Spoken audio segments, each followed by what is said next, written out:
I was sent as a liaison, part of a liaison group, to see if we could arrange for a campsite for our unit.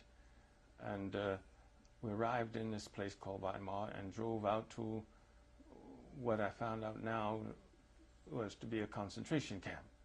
And I didn't know anything about concentration camps. So when the officer told us to follow him and get on the trucks, I did ask him, I said, where are we going? And he said, we're going to a concentration camp. And I really was puzzled, because I didn't know a thing about that. No one had ever mentioned it in all the training I received.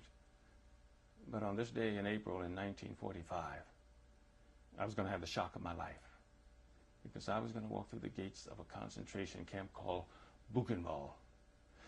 And you got to believe me when I tell you I wasn't ready for that. I was totally unprepared for that kind of an experience. But you see, I can never forget that day, because when I walked through that gate, I saw in front of me what I call the walking dead. I saw human beings that had been beaten, had been starved, had been tortured. They'd been denied everything that would make anyone's life livable. There they were standing in front of me, and they were skin and bone. They had skeletal faces with deep-set eyes. Their heads had been clean shaved, and they were standing there, and they were holding on to one another just to keep from falling.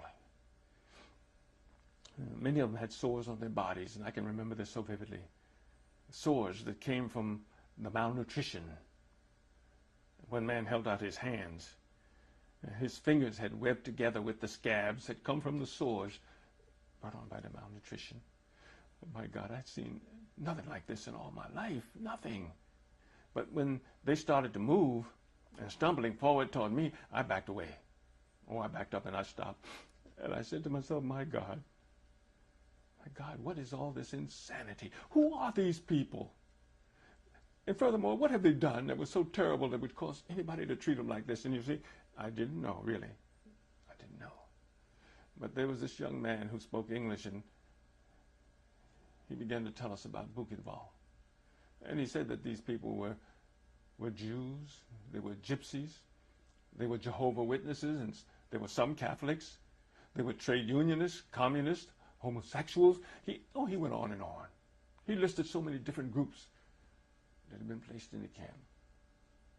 And I knew that in my judgment, the Nazis had placed them there because the Nazis were saying none of them were good enough. Therefore, they were not fit to live. They could be terminated, murdered. Man, I couldn't get a handle on this. This was beyond anything in my experience. But I walked about the camp. I went to a place where the men would sleep. They called it a barrack, and I opened the door. I stepped across the threshold and I closed the door, but I could go no further. You see that odor, the stench that comes from death and human waste. Well, it was overpowering. It was awesome. I stood there and I was holding my breath all the time. I was holding my breath and I was going to leave. I knew I couldn't stay. And so I turned, but before I could step away, I looked down. And there on the bottom bunk near the door was a man. Oh, he was an emaciated person. He was skin and bone. He was on a bed of filthy straw and rags.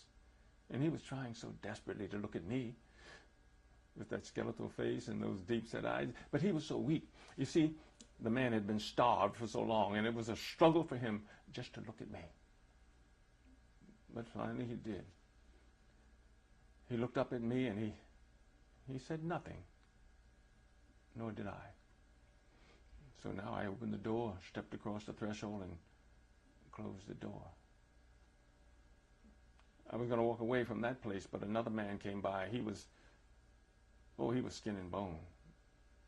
And he stopped right there in front of me. He undid what was holding his trousers. He let them fall. He squatted down, and he began to defecate right in front of me. And I couldn't believe this. Oh, he was so thin. It looked like the bones of his buttocks would come through the skin. But I stood there saying, no, you don't do this in public. Where's your dignity? But you see, that was my hang-up. I was hung up on something called dignity when that man was merely trying to survive. He wanted to live. didn't know.